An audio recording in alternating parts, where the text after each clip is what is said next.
Yes. Got it. Bienvenidos a un episodio más de Reinventándonos Podcast, un podcast donde invitamos a personas que se están enfrentando a un cambio organizacional o bien nos están dando herramientas hoy para el futuro.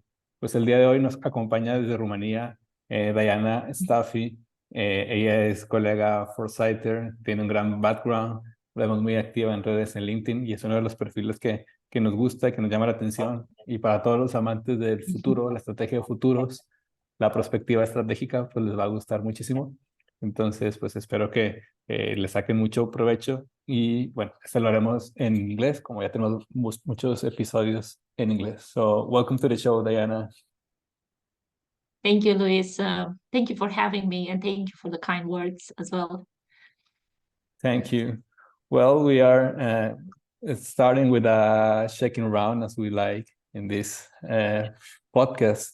And we're going to start with something that wasn't okay, we never talk about this, but what makes a good movie for you? What kind of movies do you like?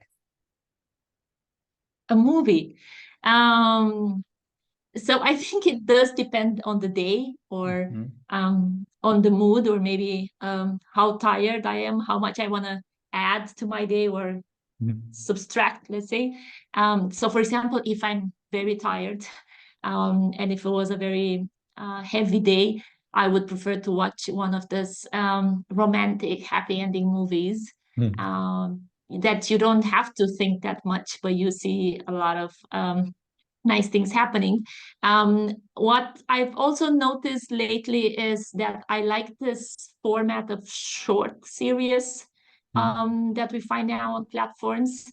I don't have the patience, neither the time to actually wait and look for many series. So I do like that. And given the background and my professional activity, of course, I also like to watch science fiction movies. And I like especially those that can inspire real world progress. So if I would think of The Martian, which is a movie I watch also with my kids, so also as a family activity. I like very much how it blends the idea of humanity that has extended and has reached other spaces, especially that now we talk more about space economy and how that might evolve. So I see links with my profession as well. And it's also thought-provoking. What if we will get to leave that reality and so on? So it just depends on the mood of that day. But how about yourself? What movies do you like? Awesome. I think more or less like you, it depends on the mood, but I always prefer like a good story, a good script that affects. Well, I think my favorite is the Godfather, always like a classic from Al Pacino, with Al Pacino and everything. But well, I like you lived in Europe, right? Yeah. I used to live in Pamplona in Spain, north. Yeah.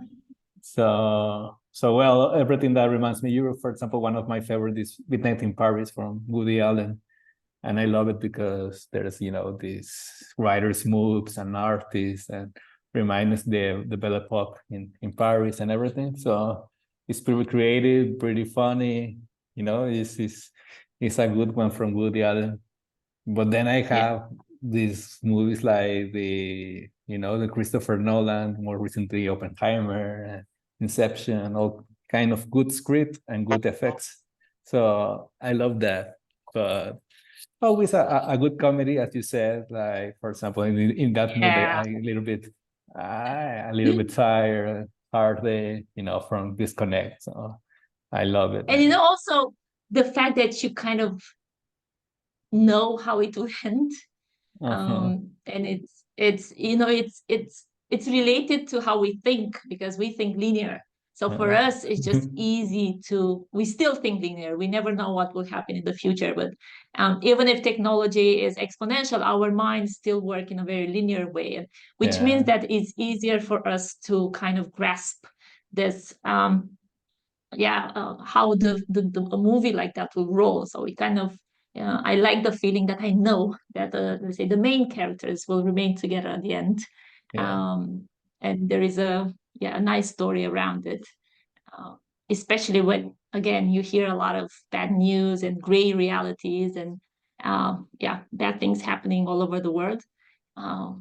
Sometimes it's nice to have one of this movie. I never haven't think that way, but yeah, it's true.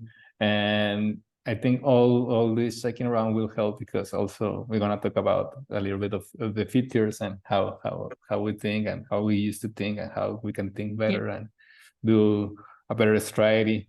But first of all, I like your background, and it reminds me kind of myself in a distance, because I'm still learning and you are a great professional. I am on my way, but you study law too. Sometimes when you say to clients, to people, oh, you come from the law, how now that you are a consultant and now you talk about the future, how you tell your story to our audience, and how your professional career evolved and get to where you are now? Yeah, I actually do not share that that information, because I think it was too long ago.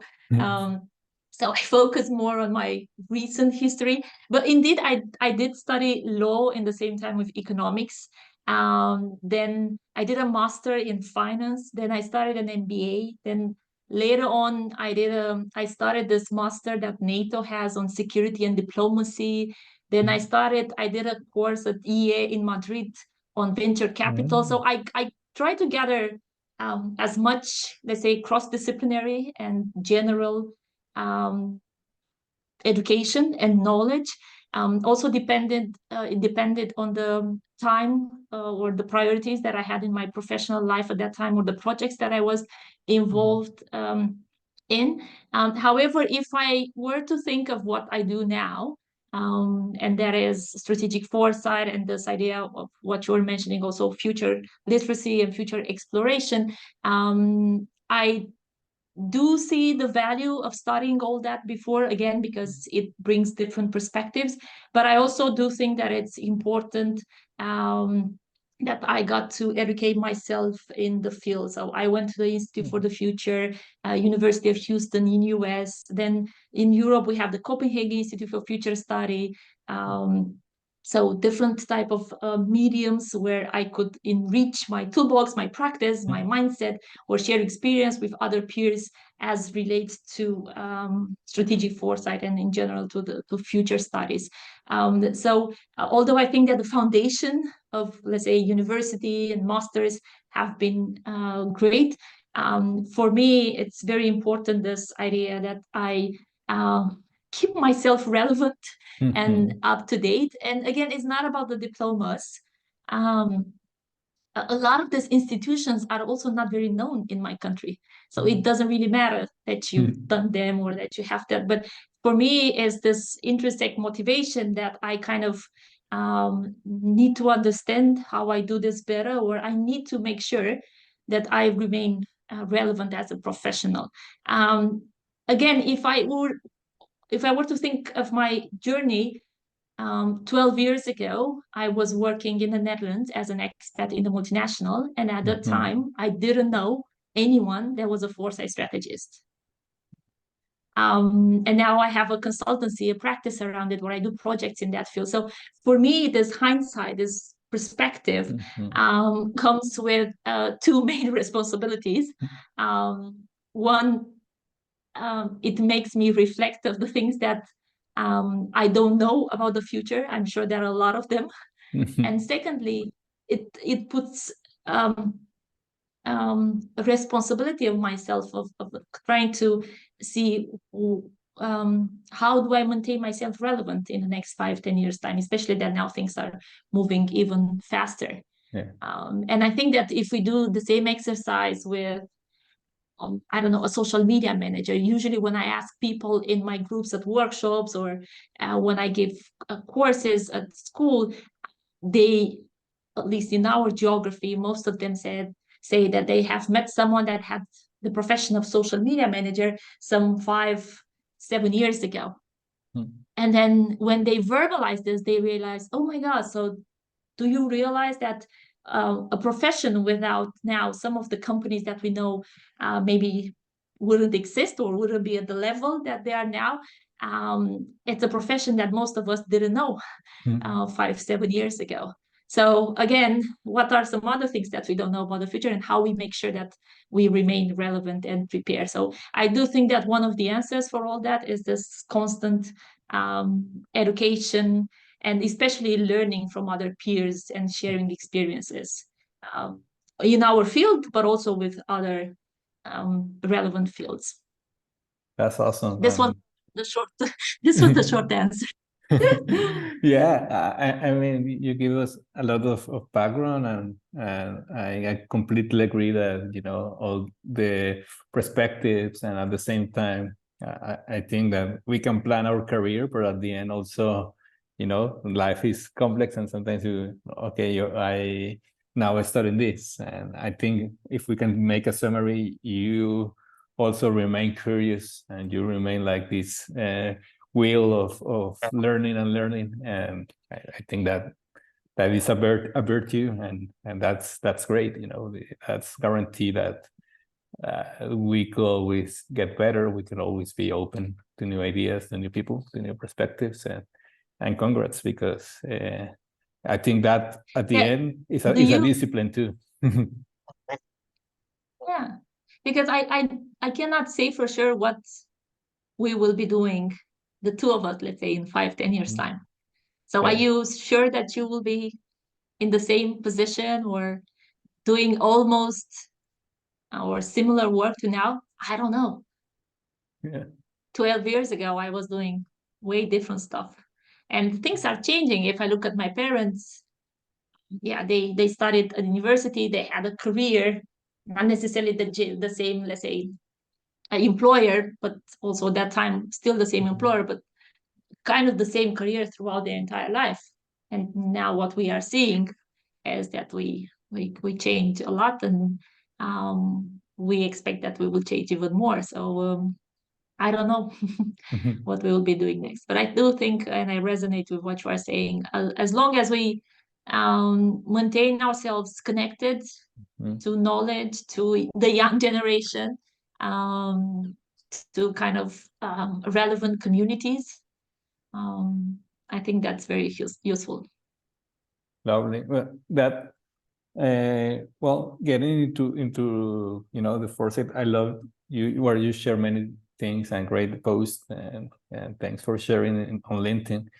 And you share one article from Amy Webb, and I read it. I would quote this, that you say that foresight without strategy, without foresight makes companies vulnerable to outside disruption. Foresight without strategy renders scenarios unactionable. Each of its own has value, but our current business environment demands both. So I love it because, you know, sometimes in the business as usual, when you hear strategic foresight, kind of they don't believe in that way. But it's true also that, you know, how they can share hands, you know, the foresight with the strategy. And I don't know if you can explain this statement of Amy Webb that you shared. Yeah. Amy Webb and the Future Today Institute is an organization and a leader that I follow. Of course, there are many others. And I think she did not necessarily said something that we don't know, but I think was very interesting, articulated. So about this relationship between strategy and foresight, I teach a course at a business school. It's like a mini MBA condensed program. And the analogy that I try to use when I discuss this part is that I asked them to kind of imagine that they will have to go for a hike in the mountains. Yeah, in Romania, we have very nice mountains, by the way. And then if they set to go for this hike, and let's say, choosing a lady example, she's wearing high heels. Because she's used to wear them, she's comfortable with them, and she wears them every day. then I think she might struggle in doing the hike, and probably she will not get too far away. And this is, for me, in a way, strategy without foresight. On the other hand, if I think of foresight, but without the strategic part, then you might have, I don't know, good hiking boots. But if you don't have like a proper map, or you don't have the actions, or you don't have a vision for it, you might end up going into circles, or even worse, getting lost. So for me, this analogy makes very much sense of how I see the relationship. Because again, this will be a future in which we have foresight, but without the strategy that is needed to kind of implement what is expected. So you are aware of some, let's say, potential futures, but you don't have the proper mechanism of action upon them. I do think that foresight work is not as useful as it could be if it's not very much related to bring it home to your organization and action upon them. And that's valid for trends, for scenarios. If they remain at the level in which they are just observations or really nice narratives, it just it's more entertainment. And we did a nice project, but we didn't manage to act upon it, and we didn't actually manage to embed it in our organization, or even worse, in our mindset. So this is how I kind of see the relationship of how strategy and foresight can become more BFFs. And I think in this way it could benefit more an organization, but also individuals, professionals, if they were to think at a more personal foresight level. Lovely. I love the analogy. I think we can explain it to every people, and we'll understand, that simple words. And I think that I connect, and I think that is pretty a great duty, a great homework that we have is this future literacy, taking the future to the kids. Because we are not used to, as you said, we used to think linear, and we used to think like life is necessarily always step by step. And when we grow, we notice that it's not that at all. So I don't know if you can explain this concept, and I also talk about this initiative, this project with Monomyths Association and your initiative about future literacy that you do this work, this project. You can show and also talk about a little bit about this. I think is worth to spread to our audience. Yeah, so for me, futures literacy is that like this skill, this capability that we have, that makes us understand how we think about how thinking about the future can affect our decisions today. So the idea of embracing futures literacy or doing foresight work is, to me, more about building memories about the future. So the same way in which we have memories about the past, through foresight work, we also build memories about the future. But the idea is not to actually remain in the future or in the past. It's actually to come back to the present and take better decisions today, but with this information as well. So it's like you've been there, and now being in the present is just easier, or you can take better decisions if you do that. And think of it like this. So the future is not something written. It's like a blank canvas.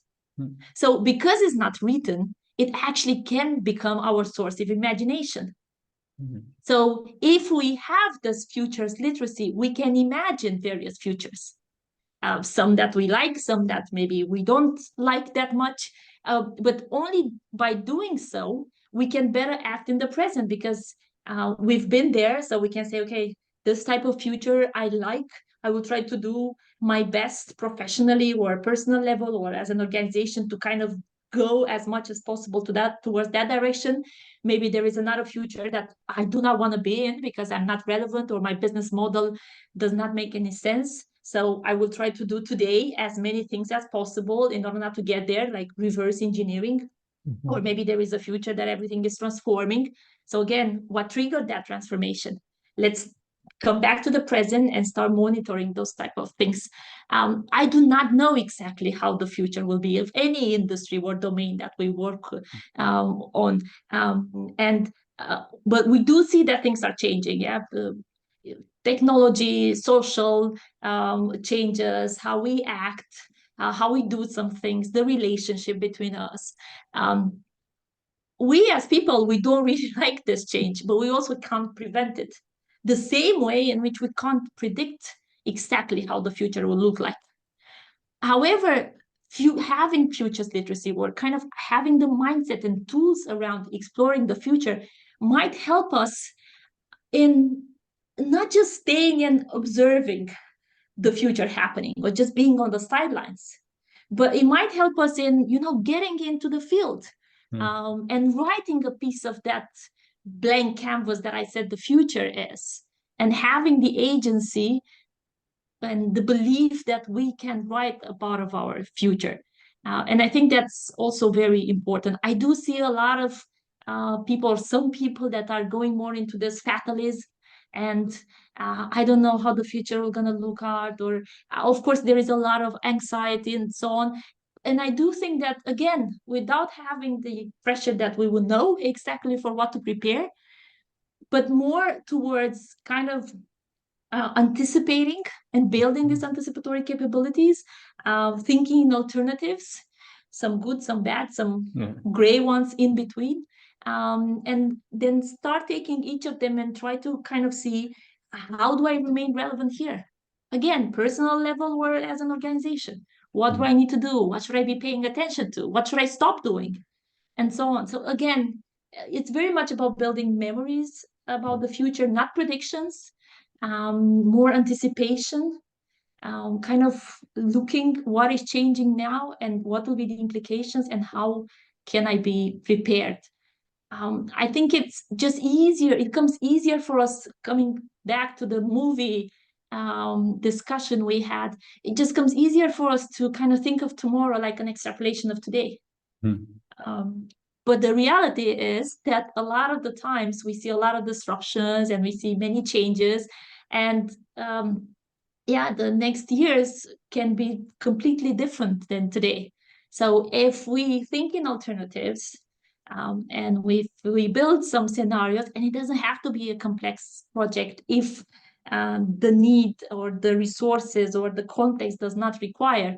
But I think it could be interesting to have this thinking in alternatives as default for major decisions, and especially when time horizons are medium to long term. Lovely.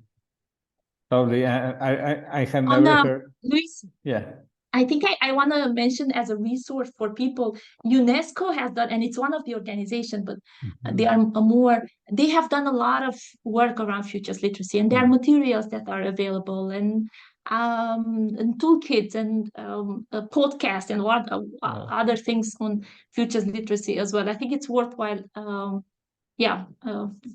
Give them the credit for discussing a lot on this topic. Thank you for that. I think we invited some time ago. I can usually show that project, please. Yeah, let me also show you this one, because you mentioned it, and I got really carried away by my enthusiasm for future literacy. And I do think, again, there are a lot of very good materials out there on futures literacy. And we just contributed one, we added one more. And I don't want to brag about the content, because the content is ours and I really like it. I will share a bit of context. But what I want to brag about is how cool this toolkit for young people and educators looked like. Because we made it like I don't know if you can see it all, but we made it like a comic book. So we have superheroes, they have superpowers, they go on future quests, and they kind of have to see how they define their relationship with the future and so on. So we started, the initial discussion was that we were together with Polymath and Young Initiative Association that you mentioned, and they wanted to explore how the future of truth we're going to look like towards 2040. So truth as a very complex concept, what is actually truth, but we looked into discrimination, disinformation, fake news, and so on, and how that might affect young people, and how might teachers and educators talk to them about it in order to be ready for what the future might bring. So that was, let's say, the initial start. And in that regard, we did scenarios of how that might evolve. Of course, we did a trend scanning, and we look at what is changing now, and so on. And the people that were involved in the project really liked this idea of imagining different futures and discussing, and again, developing those memories about the future. And they found that was really helpful for the interaction they had with the kids in school. And then they came back to us and said, we want to have more discussions about the future with teens. And we want to create more context, because some of them are anxious about where to go to university or what to do in life. And it's not like we can go to the classroom and say, yeah, let's discuss about the future. Because if we only say that, there will be silence and no interaction. So then we sat together and we kind of thought, maybe we can build like a playbook around it. We can help them with some activities for their classroom or so their interactions with teenagers. But again, like I said, there are a lot of other futures literacy playbooks available on the market. And we wanted to see if we can contribute and add and not necessarily duplicate what is already out there. Like I said, UNESCO has some really cool materials. So what we did was that we created this toolkit, one, to be very attractive for young people. So we, like I said, we add this comic book flavor. And secondly, we structure it around a very interesting research about future consciousness and about our relationship with the future. It's done by the Turku University in Finland. And they have defined that there are 5 dimensions that kind of characterize our relationship with the future. And it's a very interesting research. And I really, really liked what it was written in there. But then we wanted to make that type of research, academic research, and a lot of terminology that maybe is not so easy to understand for young people or for professors. We wanted to make it more accessible. So what we did very shortly, we took those 5 dimensions and we translated them into this 5 superheroes, and each of them, like I said, they have an avatar, they have some badges, and so on. But the structure is based on the academic research, and we have visualized that in a way that it's more accessible to young people. And so far was received very well. We did it in Romanian, but also in English. Now we try to have more impact. So we gave it to some educators and some students, and they are going now, each of them, to their schools and trying to push this more into the, let's say, Romanian context. Lovely. That's a great thing you do, and I also thanks for this. I have never thought about the future, about these memories in the future. I think is a good way and a good analogy to understand it, and then to bring it back.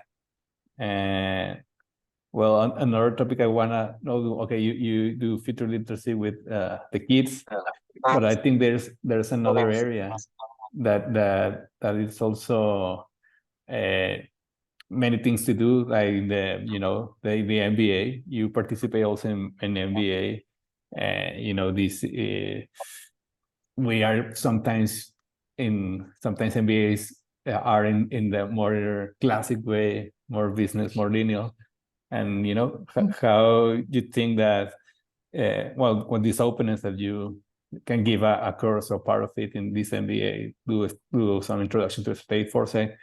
You think that is already changing the education, the executive education, or you think that how can Foresight can change for good? Yes. So far, like I said, and again, I don't have numbers or rigorous data about, but the course, at least my course, was very well received. And I do think that people have this appetite of getting enthusiastic about understanding the future and understanding novelties and innovations. And if we can manage to not use as much technical language or specialized terms, I think they can very much adhere to our mindset. I have to say that, at least for us as a consultancy practice, pandemic helped in a way, because once it brought more uncertainty, and that kind of made leaders think that they need to be prepared for different scenarios. Two, there were a lot of discussions about scenarios. How do we respond if this happens or the other one happens? So there were some, you know what, in social science they called unintended consequences. There were some consequences of the fact that we've been to the pandemic, and I see that there is more appetite towards like kind of thinking in scenarios and looking at the changes, and also kind of accepting that things might be very different than today in a shorter time horizon. Because if you think now, we are doing things now that 2 or 3 years ago they didn't seem possible. So I see when I go and I give a keynote about the trends in a certain industry, a lot of the times you might get a question around, yeah, but until these things come to our industry or come to our geography will take longer. Maybe this is more for Silicon Valley or any other, let's say, geography. What I notice now is that more people are becoming, let's say, aware of the fact that things change way faster than we have imagined, or at least the last years have been, let's say, a statement towards that. You know, there is this Collins Dictionary in UK.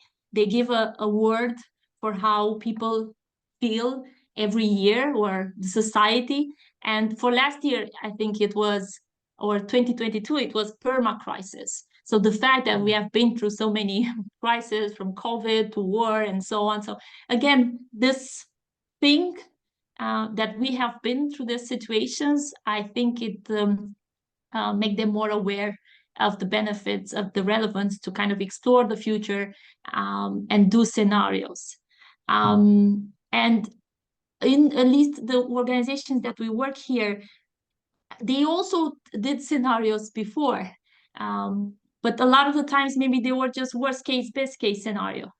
And now they are pushing more towards, you know, the world is not only black and white, there are also some gray areas. So let's explore more systematically, more structured other parts as well. And I think it's very good that they at least did that than nothing. It's still good. But I think they now are more open to go beyond. Yeah, that I think that there's, as you said, this appetite, this thing, no? And at the end, we can cover all these changes, all the sudden changes, and all, you know, the awareness now that we are a connected world. Well, we are a connected world since always, but now that we have massive information and all these sudden wars in every place of the world and everything changing at the time, so we have to have this mindset, you know, of this tool. But there is a downside to this as well, especially because we have a lot of information. It's very hard to distinguish between what is an information, what is noise, you know, or what are the sources? Where should I look? How should I really understand what's a trend that is relevant for my organization or not? Because again, now we have too much information. And I think we sometimes feel overwhelmed by this. Yeah, we are very invaded, and we say, oh my God, the next trend is coming, or this is just it's a fashion or a temporal thing, or it looks like something that, for example, as we said here, like the seltzers in beers and everything thought that the seltzer will be the next thing, and at the end, they noticed that really wasn't at all. At least here in America, it wasn't at all the seltzer. And well, I would like if you want to introduce a little bit of your consultancy or what you do in Future Station. How do you collaborate with organizations? How do you strategic foresight there? What do you do? What services do you provide? Yeah, so we do strategic foresight consultancy, mainly with corporates, but also NGOs, very few public institutions, and which means full-fledged foresight projects that lead from research, horizon scanning, understanding trends, to kind of making workshops, participatory around scenarios, how we build scenarios, how we build strategies, or maybe they have the strategies and we do the stress test around it, or maybe some of them, they just want the trends part, so we do the research, we do keynotes, online, offline. It's general consultancy practice. We are pretty much agnostic in terms of domain, and that is because we can't afford to actually just focus on one domain.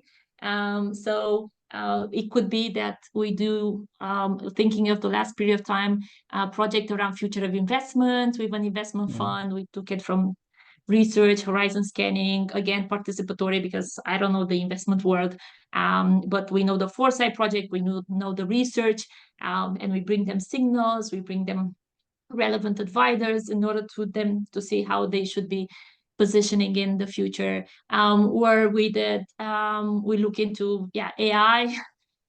It's normal AI, and for example, board members, corporate governance. We did a very nice research, a white paper around how board members should look like into the future, also in terms of future skills and what they be looking at and what type of profiles, how they might change. Or we do quite a lot of work around everything that has to do with the workplace, workforce, and how the future of work might evolve, and how the employee of 2030 might look like, and what possible scenarios could be. Also, if we look at our geography here, but also with global influences and so on. One of our latest projects, and I'm very proud of it, is because we did a really nice research on the future of workforce with an organization, and we came up with some trends, and we wanted to build some scenarios, and we discussed with the organization, and they decided that the research is so valuable that they want to make it public. To the entire community, including their competitors. So everybody should have access to it, because they thought that if we could all increase a little bit the futures literacy, and the entire, let's say, industry, where in general workforce could build those memories of the future based on this material, then their industry could also kind of grow, and they could innovate together. And I thought that was really courageous one, but very well received also in the market. So we did the process with workshops and everything, and then we released something that looks like this, with the scenarios, with artifacts of the future. We imagine future professions, where you imagine how would a job offer look like in 2030 for different type of professionals. What type of benefits would they want? Because probably they will not want only meal tickets. Maybe they want something more towards pet insurance, or maybe they want no commute freebie, or maybe they want a different pension plan, more dynamic. So we thought, and we imagined, and we visioned the different ways, but again, not with the aim that all of them were going to happen. I've never seen the full scenarios coming to reality. But what we do see is hypotheses from these stories, from these narratives that become a part of our reality. And what we encourage them to do is go through the scenarios, look at this artifact, and think, if this could be the reality of tomorrow, how will you remain relevant as an employee, or as a leader, or as an HR person, because it has a lot of information around the HR practice.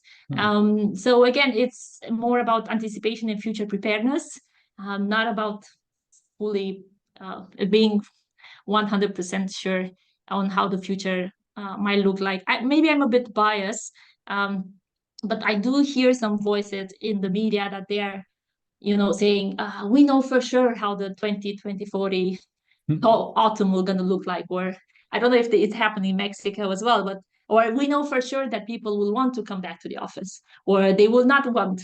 And then I think that it's more responsible to actually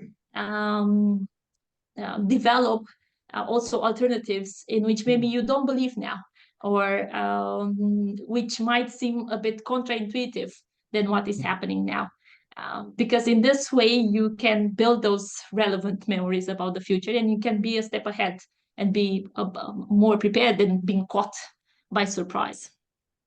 So this is our enthusiasm is around future exploration. And regarding your question with collaboration, also, if I think within the people that I work locally here in my team, we have from anthropology to sociology, and the person from legal, from marketing, so different perspectives.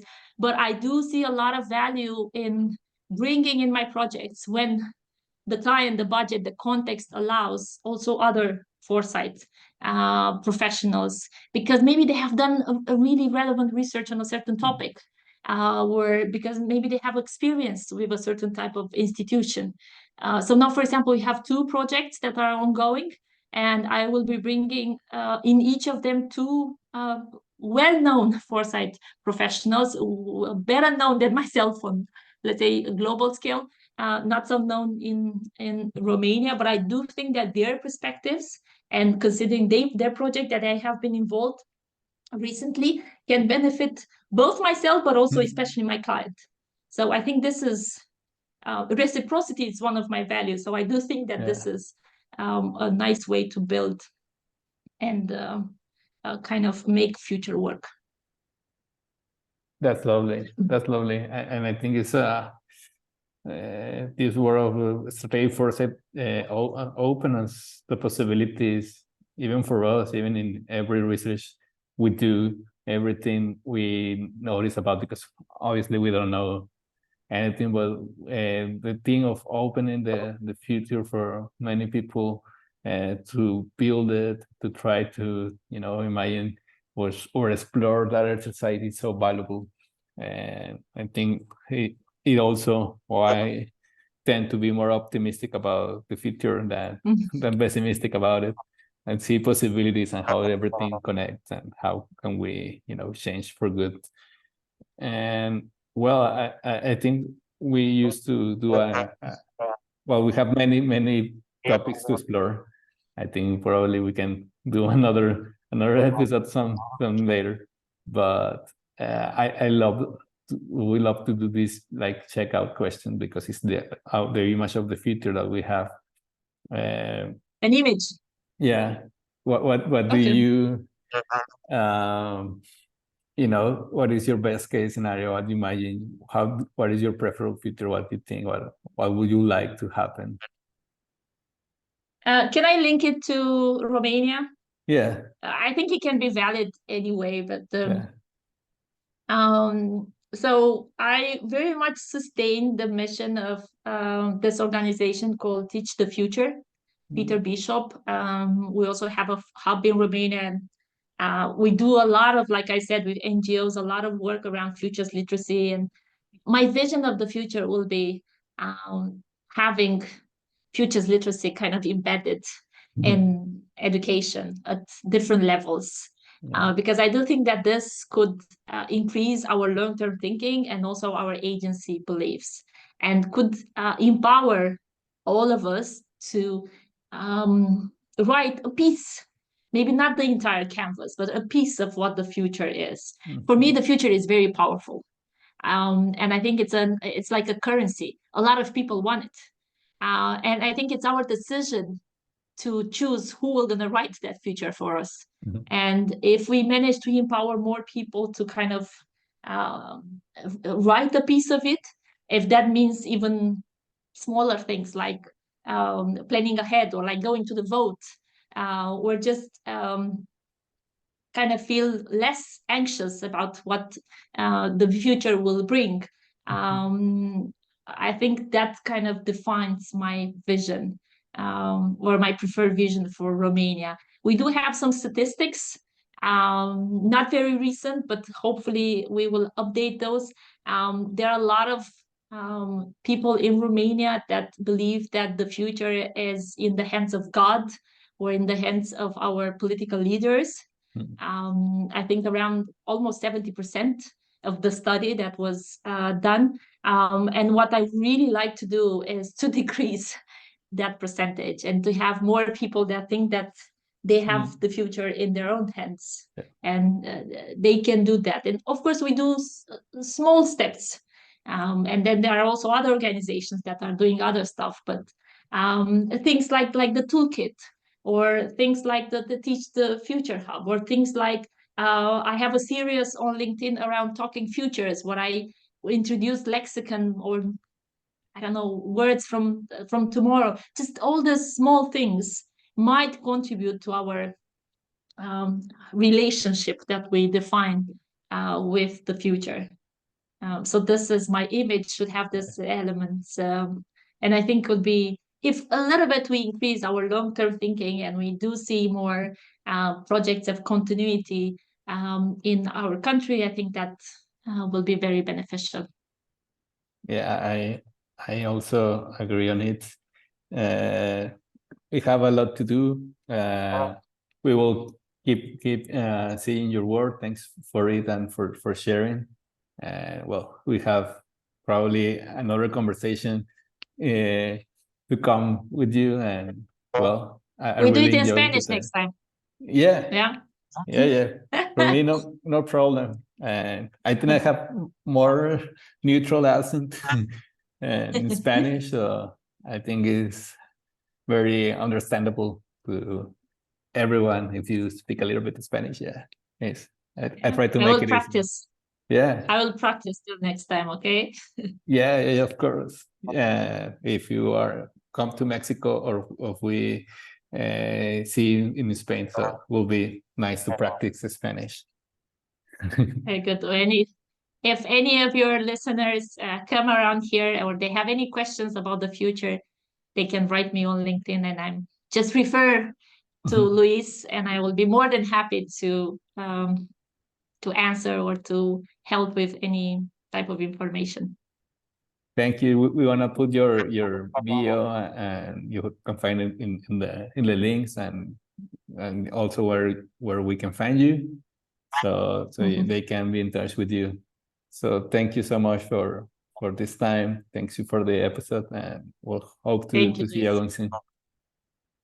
Thank you. Great futures all. Pues Reinventándonos Podcast es dirigido por un servidor Luis Salas y producido por Polymath, una red de consultores que co-creamos organizaciones ambidiestras. Pues voy a reinventar algo. Muchas gracias. Thank you very much, Diana. See you soon. Thank you. Muchas gracias as well. Bye-bye.